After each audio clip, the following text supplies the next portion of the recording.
Prontíssimo, gravando. Agora eu vou apresentar minha tela para vocês. Confirma, por favor, se vocês estão vendo certinho. Sim?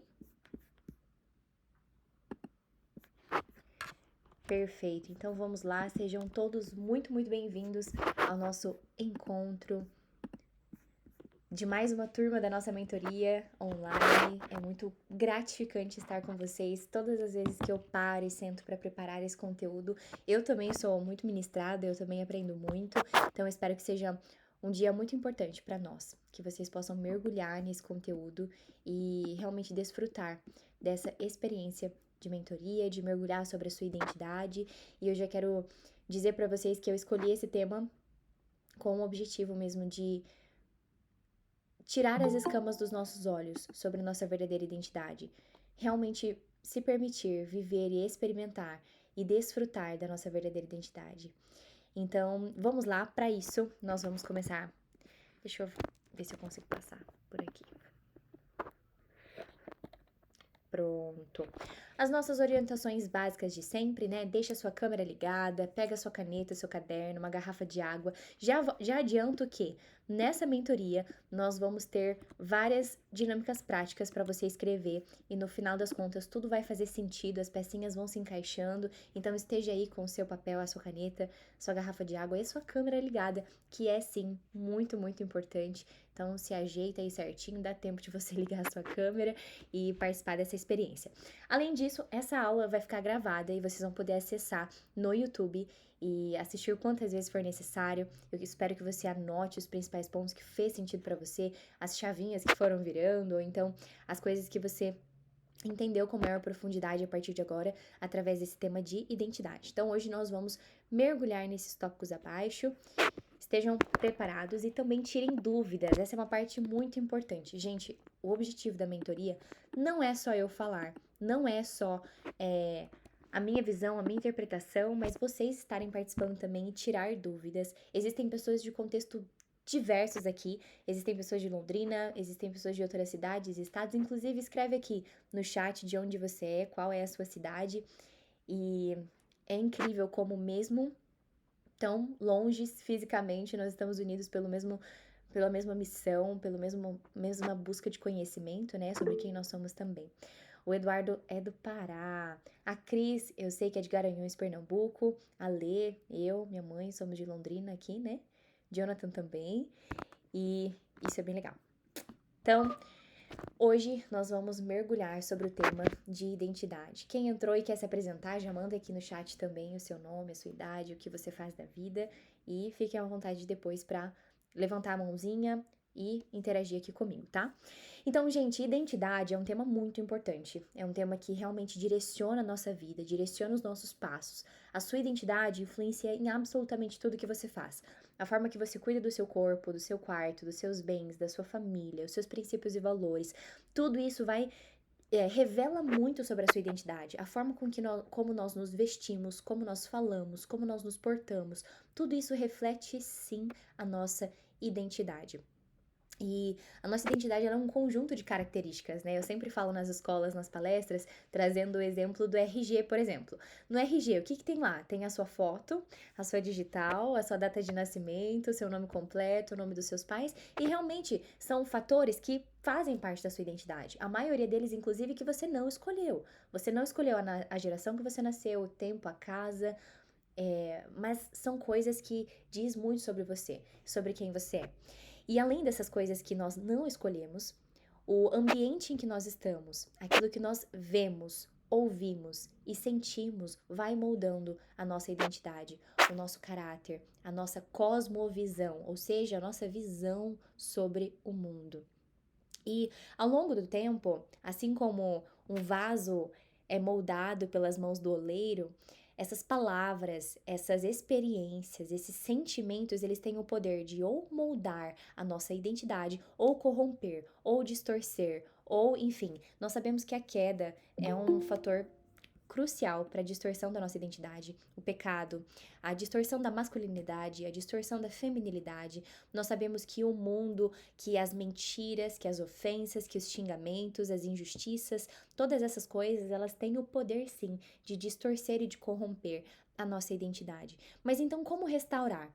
Porque quando a gente olha para nossa história, é muito fácil, às vezes, você acessar aí nos seus pensamentos quais foram os eventos que talvez trouxeram essa distorção de identidade. Eventos que marcaram a sua vida, a sua história por injustiças ou por acontecimentos. Você já consegue pensar aí?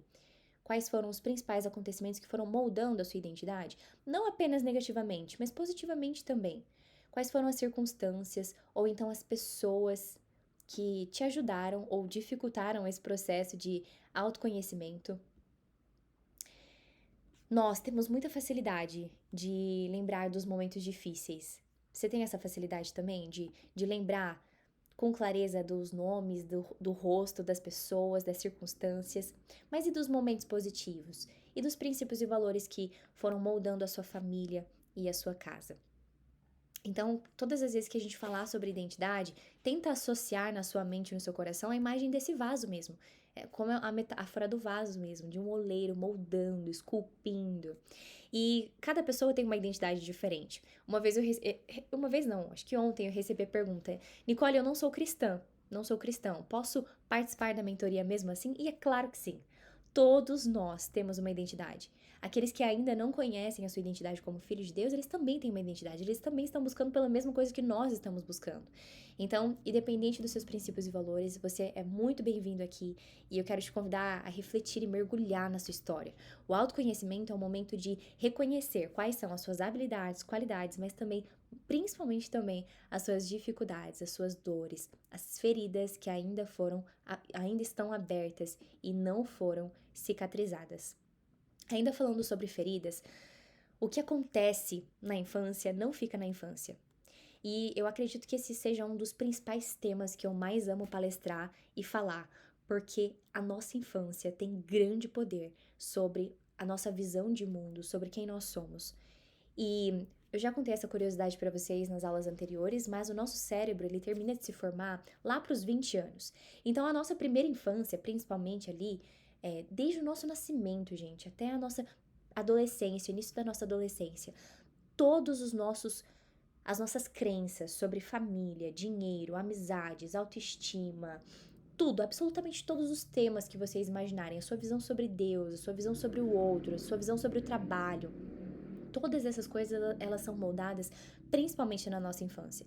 Então a nossa identidade não é diferente, a nossa identidade ela faz parte muito daquilo que nós vemos, ouvimos e sentimos, especialmente dos nossos pais.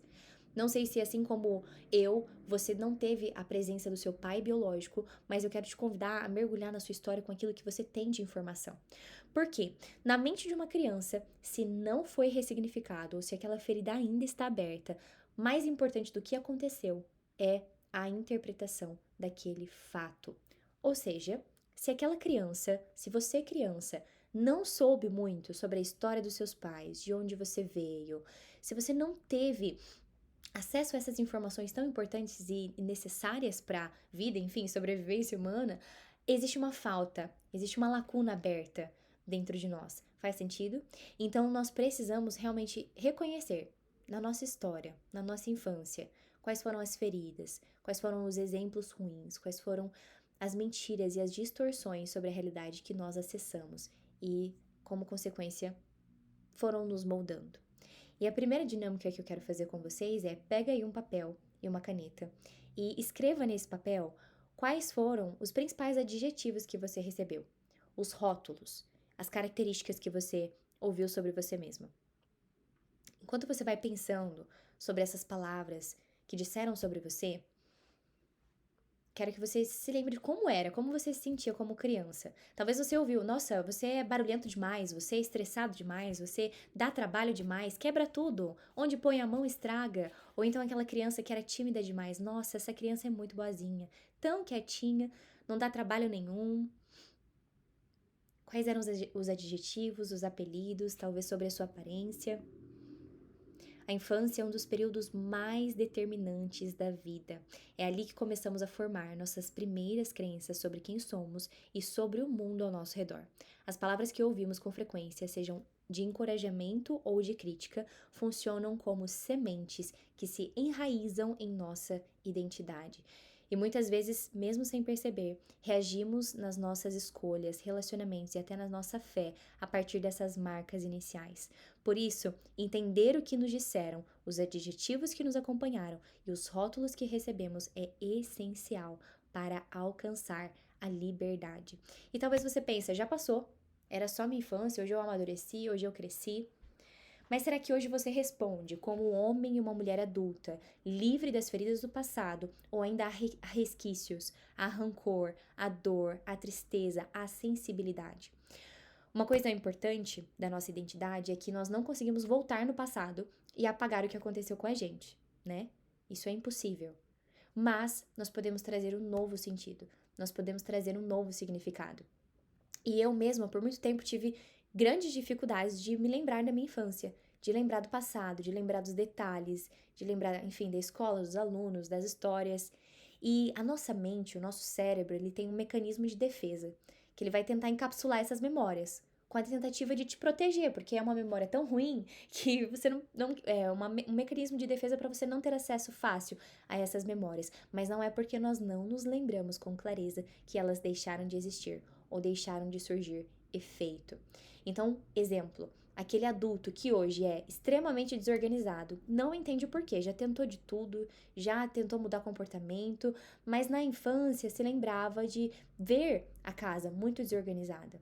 Ou então é um reflexo do interior dele. Enfim, gente, identidade é um assunto tão profundo, tão denso e tão belo ao mesmo tempo, que a partir do momento que você reconhece a sua verdadeira identidade, já não importa mais o que os outros dizem ou pensam sobre você. A sua visão sobre o mundo, sobre as pessoas, como as pessoas agem, já é diferente. Não com aquele olhar de julgamento sobre o outro, sobre qual é a verdadeira identidade do outro, mas sobre entender e reconhecer que o que nós somos hoje é somatória sim do que aconteceu no passado. É claro que dar uma atenção a mais ou exacerbada, exagerada ao passado é prejudicial, mas ignorar o passado também não é a solução. A gente às vezes pensa que consegue ignorar o passado, mas não consegue.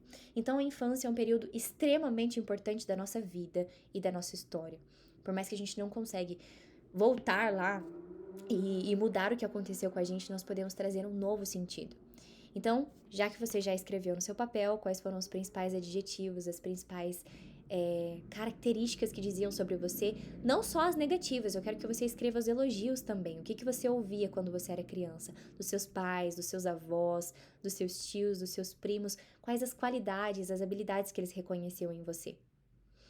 Agora eu quero que você escreva nesse mesmo papel o que a sua infância influencia no seu dia de hoje. Por exemplo, hoje eu sei que eu sou forte porque na minha infância eu via força através da minha mãe. Exemplo. Ou então, hoje eu sou determinado. Por quê? Enquanto criança eu fui encorajado.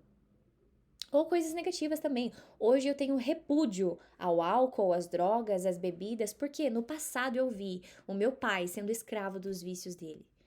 Então eu quero que você pense nessas circunstâncias do porquê você é o adulto que é hoje, com base na infância que você teve. Faça essa associação. Especialmente sobre os adjetivos que você recebia.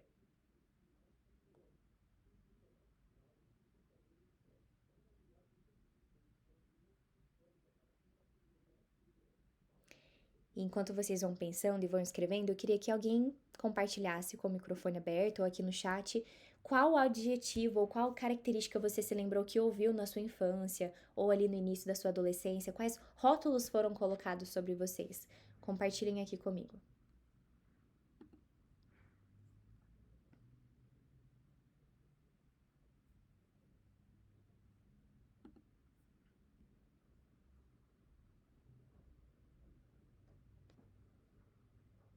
Eduardo, Isa, José, Letícia, Cris, Matheus, pai, mãe.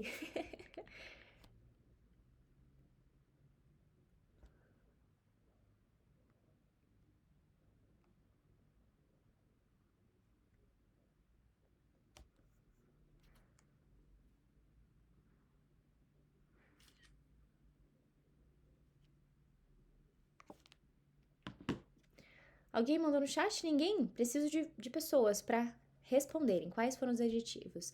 Letícia, adjetivo alegre. Muito bom. Compartilhem aqui um adjetivo bom e um ruim que você se lembra de ter ouvido. Sobre a sua personalidade, a sua identidade, a sua aparência. Quais foram as palavras que te marcaram na infância?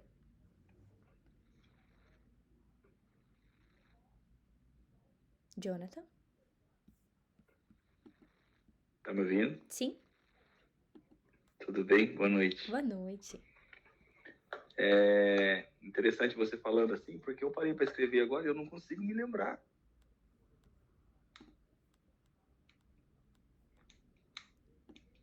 De nada, assim, de professores, de pais. Não, de pais, assim, tem alguns elogios e tal, né? Mas, assim, nada que influencie e reflete tanto no dia de hoje, assim, né? Dos seus amigos.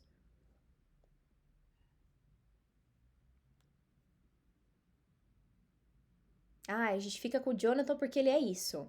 Porque ele é aquilo. Ou porque ele pode nos oferecer alguma coisa. Seja diversão, alegria, ele era bom no esporte. Então, as coisas que vêm, assim, logo de cabeça, logo de cara, assim, são coisas, assim, como é esforçado, trabalhador, comprometido, mas é, fazendo as perguntas certas, a gente consegue dar uns. Legal. E negativos, você consegue pensar em algum? Ah, tem alguns. Eu lembro de alguns mini bullying, né, na época na escola, mas assim, como tipo, mas não era algo direto, né? Poderia ser indireto, mas talvez eu acatava, né? Tipo, como bobão, o sorrisão, né? O alegre, dentão, né? Porque vivia sorrindo, esse tipo de coisa. Uhum. Obrigada por compartilhar. E você tocou em uma parte interessante, Jonathan, que até esqueci de compartilhar.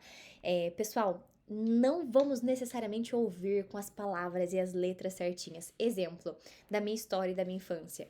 O meu pai biológico, ele sempre foi ausente, mas eu nunca ouvi da própria boca dele que ele não me amava ou que ele não me desejava. Eu não precisei ouvir, mas as ações dele já gritavam isso, entende? Então, quando há crianças, enfim, que são órfãos de pais vivos e não entendem o porquê, mais uma vez voltando a esse assunto, ou então os professores que sempre o rejeitavam, os pais que sempre tratavam a criança, o irmão, diferente do outro irmão, por mais que eles não dissessem com a boca, com as palavras, o comportamento deles gritava uma opinião.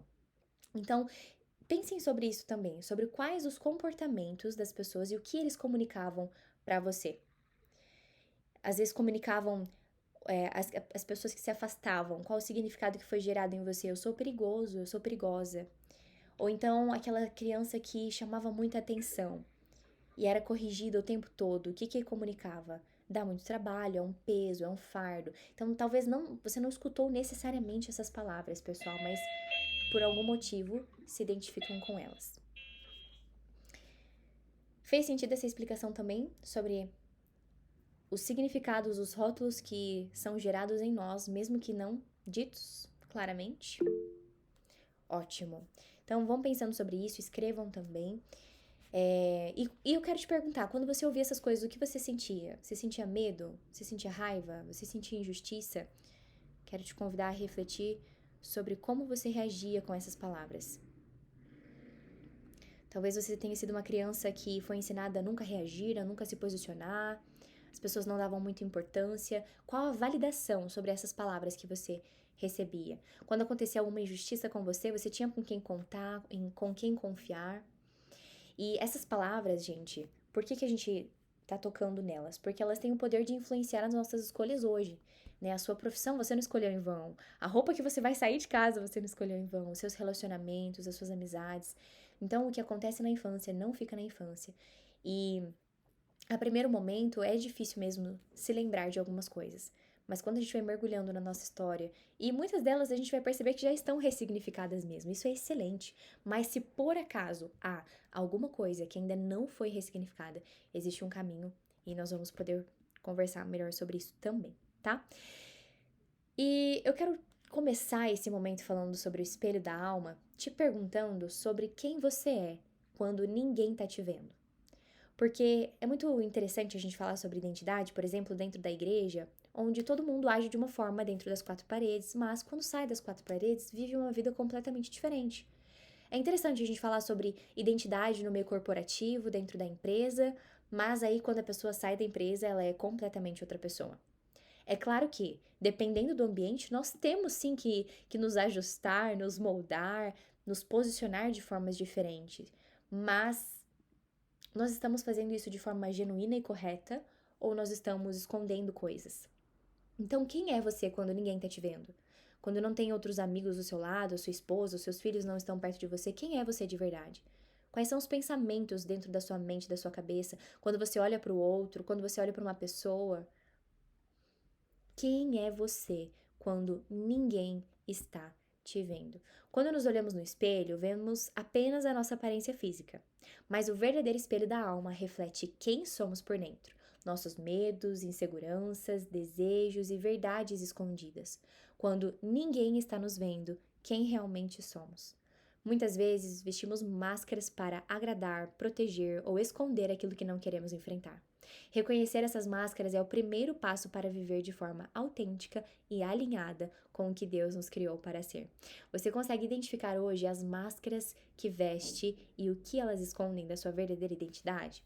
A gente vai falar muito especificamente sobre cada máscara a partir de agora. Então, se você se identificar, escreve aqui ou me mostra de alguma forma. Por quê? Eu vou dando mais atenção, ou então é, conversando mais sobre o tema de acordo com o que vocês forem entendendo e o que faz sentido, tá bom? Não quero ser repetitiva, eu sei que tem pessoas que já participaram de outras mentorias ou que já estão nesse mundo de inteligência emocional há bastante tempo, então quero ser bem objetiva e poder conversar com vocês talvez sobre tópicos que vocês ainda não pensaram sobre. Especialmente sobre as máscaras, né? O que são essas máscaras então? As máscaras são uma estratégia que o nosso cérebro desenvolve para tentar nos proteger de perigos emocionais, de rejeições ou de críticas. Então, tem alguns estudos da psicologia que usam outros nomes, né, como persona, por exemplo, mas são máscaras que a gente tenta usar para se proteger desses perigos, desses riscos, para que eles não aconteçam de novo. E eu quero começar falando um pouquinho sobre a máscara da rejeição. Gente, a rejeição, ela é uma das principais feridas da nossa alma, uma das principais feridas que tem poder para corromper e distorcer uma identidade. Por quê? A rejeição, ela vem de uma injustiça tão grande ao ponto de que você não tem escolha e você não pode fazer nada em relação a isso. Então, a rejeição, ela gera em nós um medo escravizante de não ser aceito. O medo de não pertencer, talvez a sensação de estar rodeados de pessoas, mas mesmo assim se sentir sozinho. Os ciúmes revela muita insegurança. Então, pessoas que já passaram pela experiência de rejeição têm essa dificuldade em lidar de forma saudável com os relacionamentos. Um receio constante de críticas ou de correções, o não merecimento. E essa parte do não merecimento, ela é muito forte. Por quê? Por mais que a pessoa tenha acesso, por mais que ela tenha recursos, ela não consegue desfrutar daquilo que ela mesma conquistou. Então a rejeição, ela é o início, é uma ponte para diversas outras feridas da nossa alma e do nosso coração. Nesse momento eu quero que você realmente faça uma anamnese dentro de você, aquilo que você se identifica. Talvez você perceba que tem uma característica da rejeição, mas outra da timidez, outra dos vícios, por aí vai, mas eu quero que você anote quais são as características dentro de você, reais dentro de você, que você precisa mudar, ou então melhorar, ou então ressignificar. O primeiro passo para a mudança é a consciência. Nós não vamos conseguir melhorar sem ter a consciência de onde nós estamos e para onde nós queremos ir. Se tem uma coisa que eu vejo, gente, dentro das escolas, é a ausência de propósito nas pessoas, porque as máscaras nos cegam de enxergar o nosso verdadeiro propósito, a nossa verdadeira identidade. E às vezes nós acabamos acreditando nas nossas próprias mentiras, nas mentiras da nossa própria mente. Então eu não mereço, eu não sou capaz, eu sou substituída ou substituída facilmente, eu não sou aceito. E aí outra máscara associada à rejeição também, a gente vai perceber que todas essas elas têm muita semelhança com a rejeição, é a timidez. E interessante que eu compartilhei um vídeo no Instagram falando sobre a timidez. Um vídeo bem forte que falava sobre como a timidez ela escraviza as pessoas e como a timidez, na verdade, ela esconde uma vaidade. Que vaidade é essa? A preocupação excessiva com o que os outros vão pensar. A preocupação de que eu tenho medo de não agradar, de não ser compreendido, mas a máscara da timidez, ela é tão suja, ela distorce tanto a sua identidade que as pessoas não têm a oportunidade de te conhecer por completo. Você sempre vai ter que se moldar, mudar seu comportamento, ficar se autoanalisando o tempo todo, com medo demais o tempo todo, e as pessoas nunca vão ter a oportunidade de te conhecer de verdade, porque a timidez, ela te impede de viver a sua real identidade. Então, muitas vezes silenciamos os nossos pensamentos e desejos, evitando exposição ou vulnerabilidade. Ego inflado. Por que o ego? Por que você se preocupa tanto com a sua aparência, com a sua forma de falar? Vocês percebem que a timidez é diferente do zelo? É diferente daquela pessoa que é observadora? A timidez ela te escraviza de apresentar um trabalho da faculdade, de se posicionar, de estabelecer limites. A dependência da aprovação humana, o medo de ser visto ou mal interpretado. Nós não temos controle sobre a reação do outro. Mas aquilo que está ao seu alcance, você está fazendo de verdade? Ou você sempre, o tempo todo, está sendo escravo dos seus sentimentos e dos seus pensamentos? E mais uma vez eu reforço aqui: o problema não é sentir, mas é o que nós fazemos com o nosso sentimento. A timidez é um medo, mas nós não podemos ser escravos do medo. O medo é uma tentação, uma tentativa de nos proteger. Mas você está tentando se proteger do quê? De você mesmo? Será que você não está tentando proteger as pessoas de te conhecer de verdade? Então, a timidez, ela leva as pessoas para esse lugar de escravidão mesmo. Eu vejo quantas crianças são podadas, quantos talentos, quantas habilidades, quantos sonhos são destruídos pela escravidão da timidez. A máscara do perfeccionismo. A necessidade obsessiva de parecer sempre forte, competente, impecável. E eu me identificava muito com essa máscara. Gente, normalmente a pessoa perfeccionista é aquela que tem muitas ideias, assim, a mente bombardeia de ideias, ideias, ideias, mas pouca ação. Porque se não tá bom o suficiente, não dá pra fazer. Gente, eu fui muito escrava por muito tempo desse perfeccionismo que nada estava bom, nada estava suficiente para começar, ou então sempre precisava de mais, de mais, de mais. E eu percebia que a máscara do perfeccionismo, na verdade, escondia o meu falso entendimento sobre Deus. Eu não estava permitindo que Deus fosse o Deus da minha vida, mas eu mesma era o Deus da minha vida. Eu era a palavra final, a palavra vai ou não vai. A autocrítica constante só revela o quão nós não somos dependentes de Deus. Essa autocobrança que sufoca, a cobrança no sentido de não, eu preciso melhorar, eu tenho autorresponsabilidade, é completamente diferente dessa autocobrança que sufoca, que gera destruição, não só sobre você, mas sobre o outro também. Será que as nossas feridas que não são curadas, elas estão servindo de instrumento de ferida para outras pessoas também? Por quê? Se eu tô tão cheia de mim mesma, não tem espaço para eu enxergar as outras pessoas por completo. Eu sempre vou colocar o meu umbigo na história.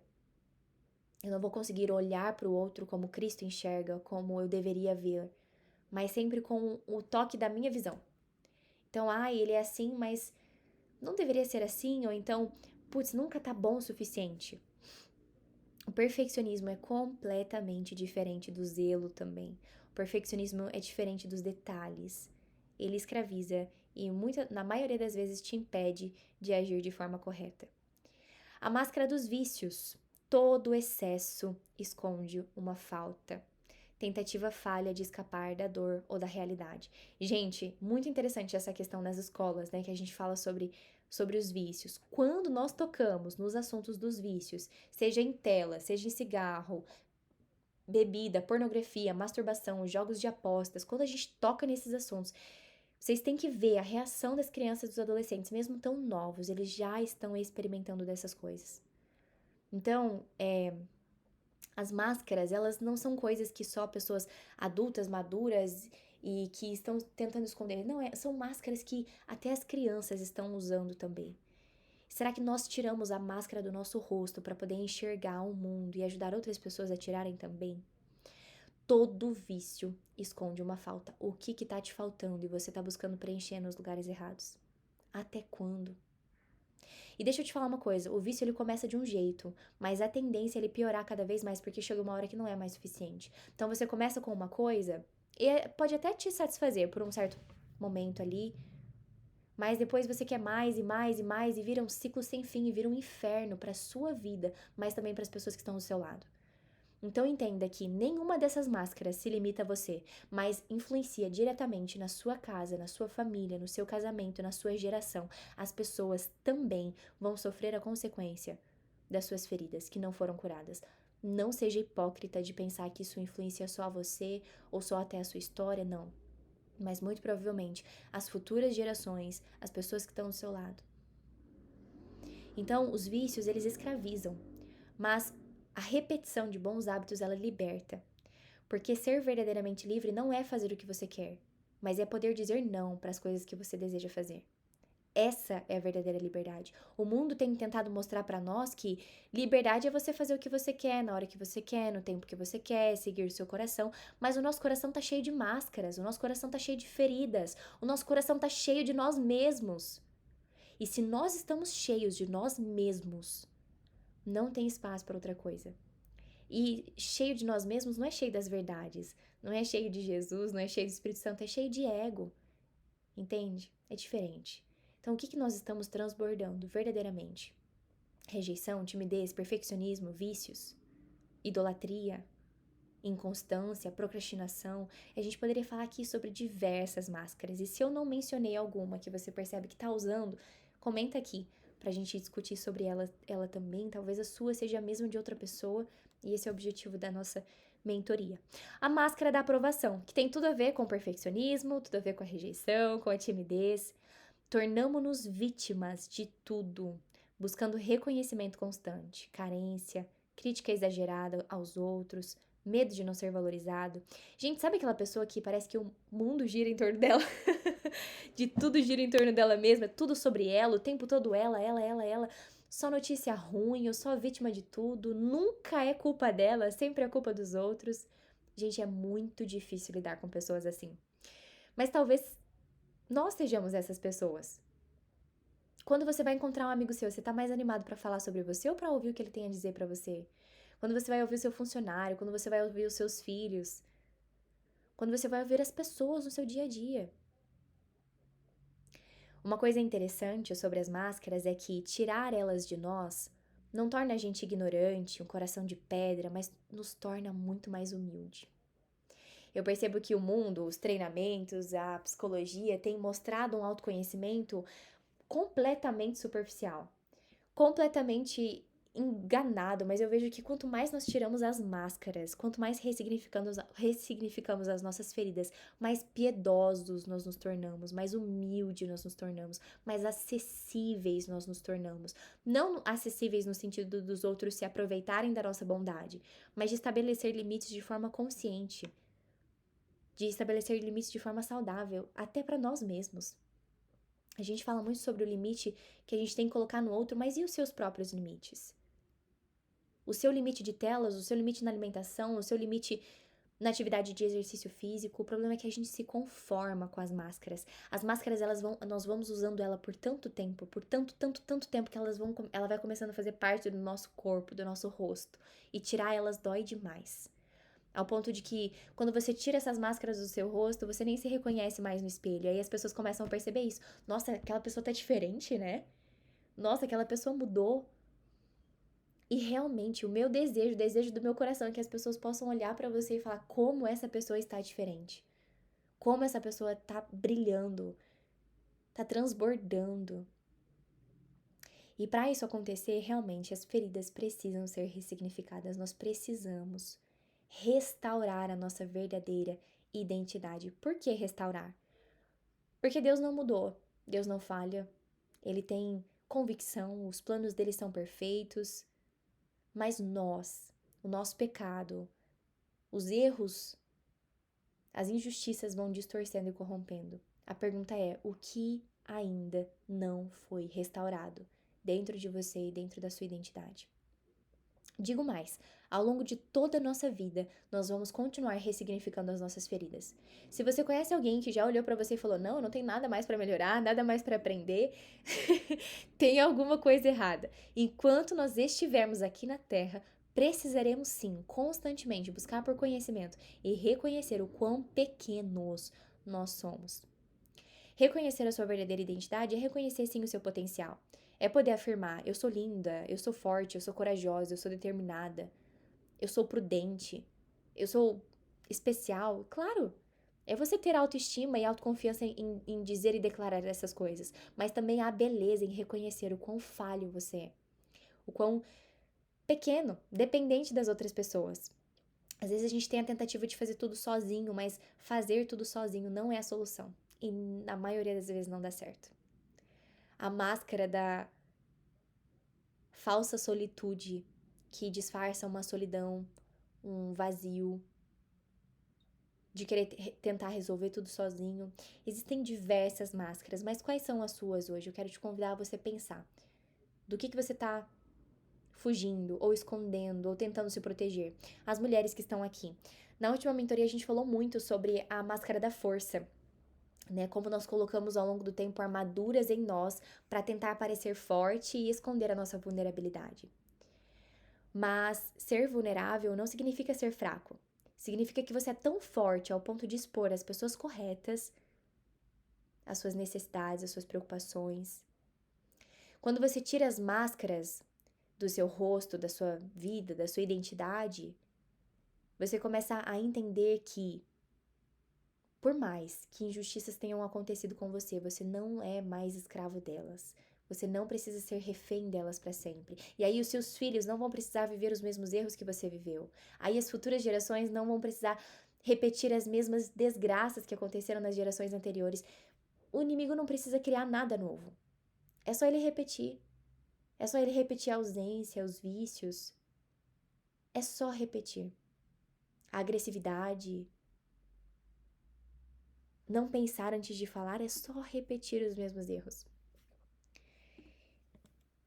E o que é o ressignificar, então? O que fazer depois de reconhecer as minhas máscaras? Existem alguns passos fundamentais e eu quero te convidar a começar a estabelecer isso daqui como princípios inegociáveis na sua vida e na sua história. Porque por muito tempo eu vejo que a falsa identidade, ela negocia aquilo que deveria ser inegociável. E talvez você até diga pra você mesmo: "Ah, eu sou amado, eu sou filho, eu sou escolhido, eu sou desejado". Mas o que adianta você dizer todas essas coisas, mas não viver de verdade?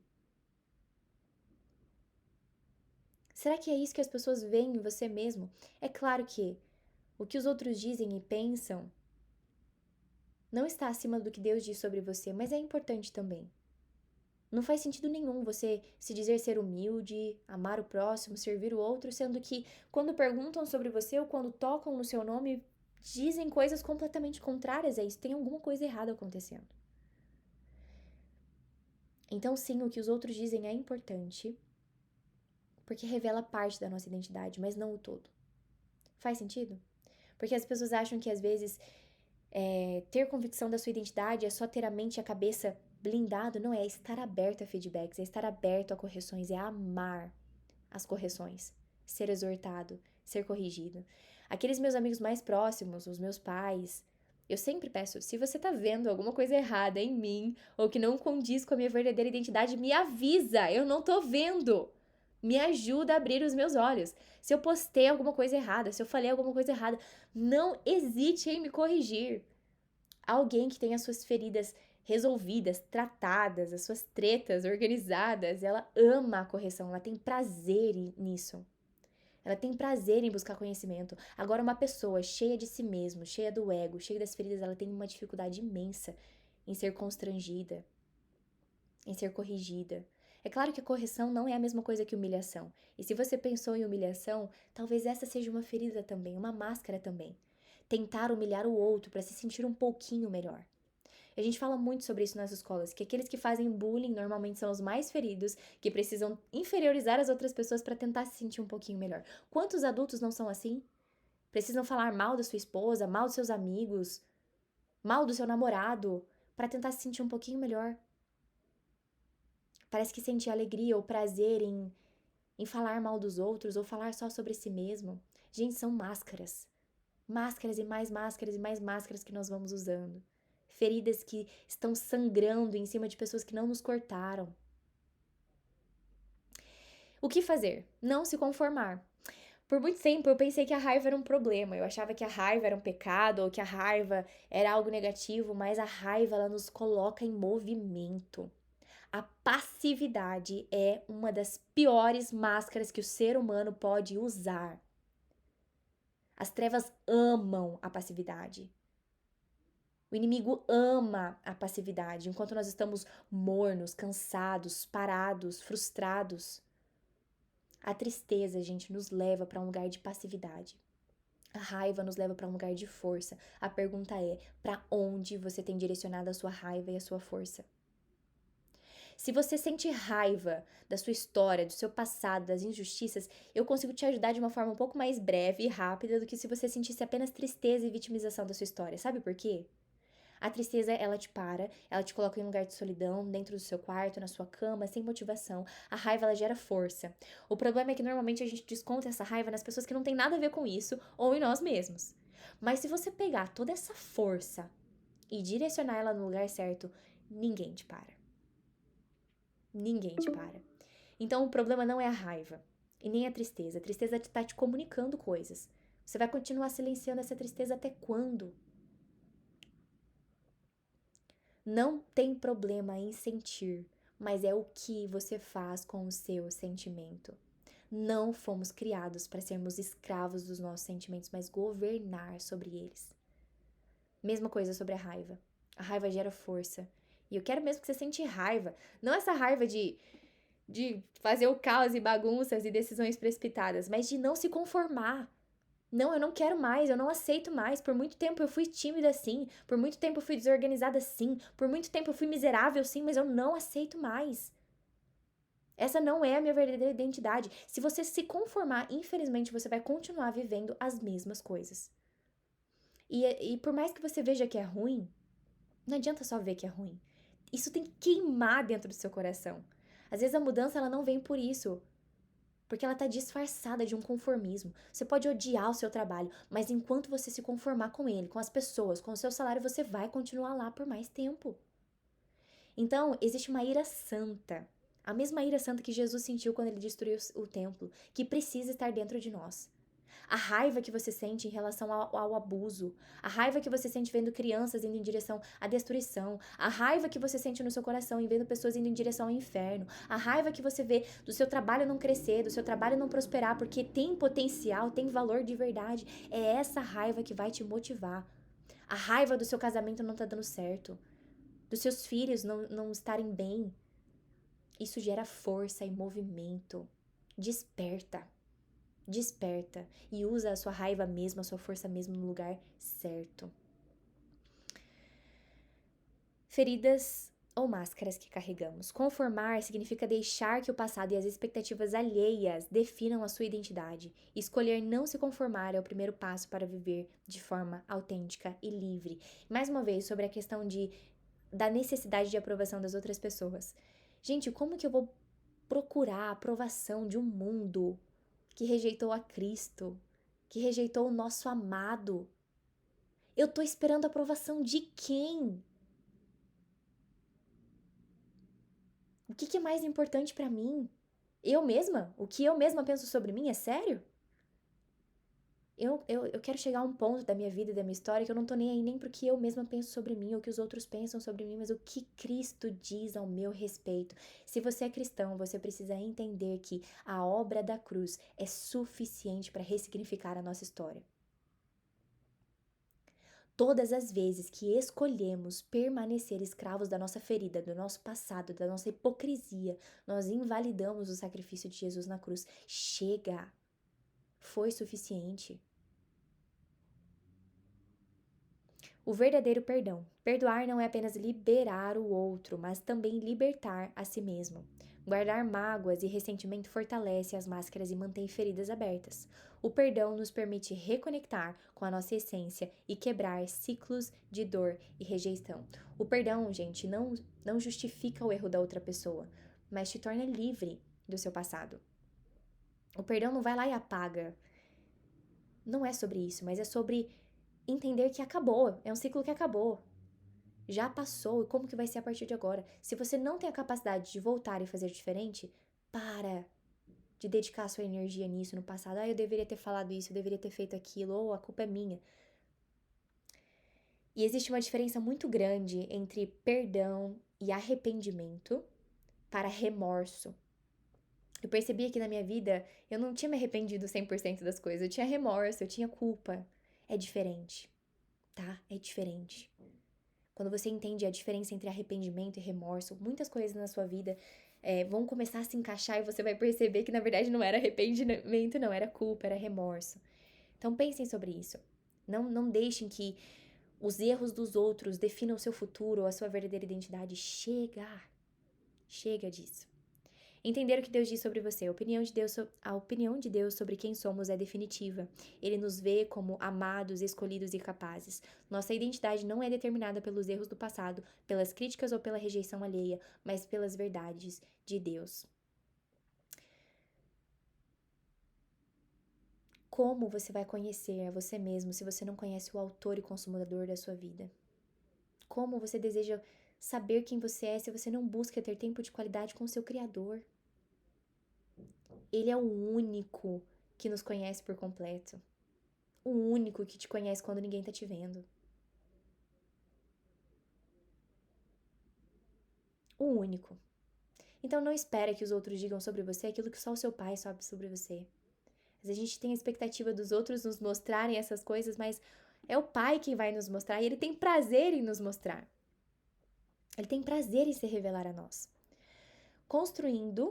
Escrevi 2 vezes. Construindo mudanças duradouras. Gente, as nossas feridas curadas servem de remédio para outras pessoas. Eu coloquei essas imagens aqui das escolas para te encorajar a entender que a partir do momento que você estoura a sua bolha e deixa de ser escravo das suas feridas, não tô falando que você vai alcançar uma multidão. Se você alcançar uma multidão, glória a Deus. Mas a sua casa começa a ser diferente, os seus amigos começam a ser alcançados por essas verdades também. É impossível ser um segredo. É impossível você experimentar da graça, do amor, da gratidão, da liberdade, isso ser um segredo para você. E se você experimentou dessas coisas e não se sente capaz ainda de espalhar o amor de Jesus ou de viver livre das suas feridas, você não entendeu. Você não entendeu a responsabilidade que nós carregamos nas nossas mãos. O peso da responsabilidade de ter as nossas feridas curadas, restauradas, ressignificadas. Não há nada que o amor de Deus não possa restaurar, reconstruir. Não há nada. A nossa maior crise de identidade não é com nós mesmos, é com Deus. Se você não se sente amada, é porque você ainda não entende ou não confia no amor do Pai. Se você não reconhece a sua verdadeira identidade, na verdade, a sua maior dificuldade é com Deus e não com você mesmo. E aí você vai perceber que tudo que você tinha de dúvidas sobre você eram dúvidas sobre Deus. Autorresponsabilidade. Existem coisas que só você pode fazer por você mesmo. Eu não sei se isso te desespera ou te traz alegria, mas não tem como as outras pessoas treinarem por você, pensar por você, agir por você, se alimentar por você. Então a autorresponsabilidade é um presente que o Senhor nos deu. Ele te confiou esse corpo, ele te confiou essa geração, ele te confiou esse tempo. Então não desperdiça aquilo que Deus entregou para você. Quando você chegar no fim dessa vida, o que você vai ter construído? É sério. Nós estamos tão cheios de nós mesmos, tão cheios dos nossos próprios sonhos, das nossas próprias vontades.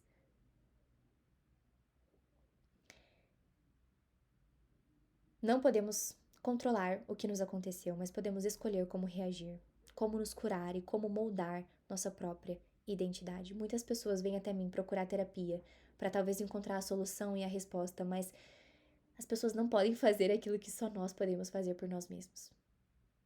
Até quando você vai ter que ouvir as mesmas coisas? Até quando você vai rejeitar o amor de Deus sendo manifestado através da vida de outras pessoas? Uma das máscaras é querer ajudar todo mundo o tempo todo, mas e você? Isso é uma falsa bondade. Ser bonzinho não é a mesma coisa do que ser bom e honesto e íntegro, não é a mesma coisa. Você tá querendo provar pra quem? Então nós precisamos mesmo ter o nosso coração cheio de arrependimento, cheio de verdades e quebrar esses padrões geracionais. Os padrões geracionais, eles são quebrados através do ressignificar.